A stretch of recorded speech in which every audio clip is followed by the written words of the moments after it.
ताज president या हॉटेलमध्ये भाजपचे आमदार सध्या थांबलेले आहेत आणि त्या ठिकाणी आमचे प्रतिनिधी मनोज कुलकर्णी उपस्थित आहेत। आपण थेट जाऊया मनोजकडे, जाणून घेऊया काय नेमकं तिथलं वातावरण आहे। मनोज, आज राज्यभराचं लक्ष लागलेलं आहे ते विधान परिषदेच्या निवडणुकीकडे। आज ही निवडणूक होतीये आणि ताज प्रेसिडेंट हॉटेलमध्ये भाजपचे सर्व आमदार थांबलेले आहेत। काय नेमकं वातावरण दिसतंय?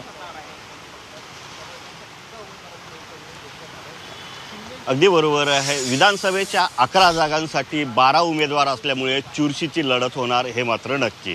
आणि याच लढतीसाठी भारतीय जनता पार्टीने सुद्धा तयारी केल्याचं पाहायला मिळते आहे।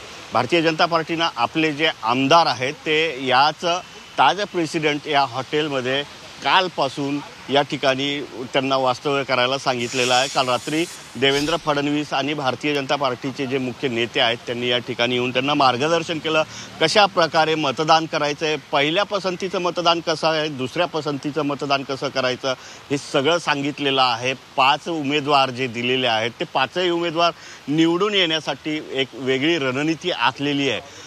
यासाठी 3 मतं जे आहेत, 3 आमदारांची मतं ते कमी पडतात, परंतु त्याच्यावर सुद्धा कशा प्रकारे आपल्याला फायदा करून घेता येईल, कोणते ते आमदार आहेत त्यांना आपल्याकडे वळवता येईल, ह्या सगळ्या गोष्टी भारतीय जनता पार्टीच्या वरिष्ठ नेत्यांनी सगळ्या रणनीती करून आखलेल्या पाहायला मिळत आहेत।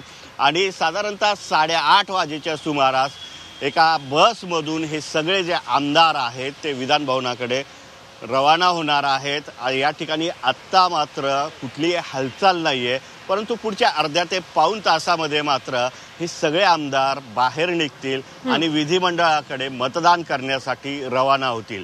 महाविकास आघाडी असेल किंवा महायुती असेल, या सगळ्यांनी आपापले उमेदवार निवडून येण्यासाठी रणनीती आखलेली आहे, परंतु भारतीय जनता पार्टीने मात्र आपले सगळे उमेदवार निवडून यावे। मनोज, या सगळ्या बाबतीत आम्ही जरूर आपल्याकडून वेळोवेळी आढावा घेत राहू। तुर्तास धन्यवाद दिलेल्या सगळ्या सविस्तर माहितीसाठी।